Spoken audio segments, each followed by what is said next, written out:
என்ன ஃபாரின்ல இருந்து போய் ஆக்டரை கூட்டு வந்து தான் நடிக்க விடணுமா? ஏன் இங்க இருக்கிற மனுஷன் இங்க இருக்கிற நடிகர்லாம் உங்க கண்ணுக்கு தெரிய மாட்டாங்களா? அந்த சுமோ வீரரோட எங்க அண்ணன் பெர்ஃபார்மன்ஸே ஜாஸ்தியா இருக்கும்.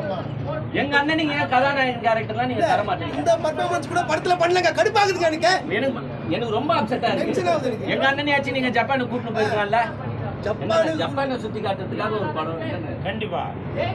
நெக்ஸ்ட் நான் டைரக்டர்ஸ்க்கும் ப்ரொடியூசர்ஸ்க்கும் சின்ன ரிக்வெஸ்ட் இல்ல, பெரிய ரிக்வெஸ்டே வைக்கிறேன். எங்க அண்ணனுக்கான ஃபேன்ஸ் பலம் உங்களுக்கு தெரியல. நானே வந்து Ajith sir fan first, next எங்க அண்ணன் கூல் சுரேஷ் ஃபேன். அவருக்கு நீங்க வாய்ப்புகள் கொடுத்தாலே போதும். உங்க படத்துக்காக உங்க ஹீரோ ஹீரோயின் கூட வந்து கஷ்டப்பட மாட்டாங்க.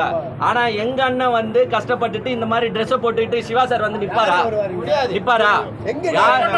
சிவா சார் வந்தாரா? எங்க? ஆனா வந்து இந்த படத்துக்காக கஷ்டப்பட்டு இருக்கிற மனுஷன் எங்க அண்ணன். இனிமேட்டு சொல்றேன், தயவு செஞ்சு எங்க அண்ணனுக்கு வாய்ப்பு கொடுங்க. எல்லா டிரெக்டர்ஸ்க்கும் ப்ரொடியூசர்ஸ் இந்த மூஞ்ச பார்க்கவே பல பேர் வருவான். தமிழ்நாட்டுல மட்டும் இல்ல, ஆனா பேன் இந்தியாவா பேன் வேர்ல்டு. அதனால இது ரிக்வெஸ்டா இல்ல வந்து எச்சரிக்கை? ரெண்டுமே கலந்து வைக்கிறேன். ஆனா நம்ம படம் ஒருத்தர் வெளியே போறாரு, ஒருத்தர் உள்ள வராரு. ஒருத்தர் அந்த துப்பாக்கி வந்து எஸ்கே கிட்ட குத்தாருன்னு நினைக்காதீங்க.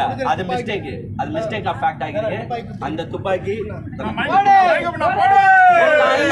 வருகாலத்து தளபதி விஜய்க்கு போட்டியாளரும் சரி, விஜய்க்கு எதிர்ப்பாளரும் சரி, எங்க அண்ணன்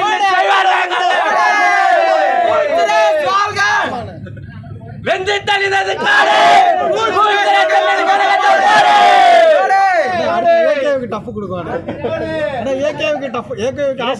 நடித்துள்ளது தக் லைஃப், இனிமே உங்களுக்கு குட் லைஃப்.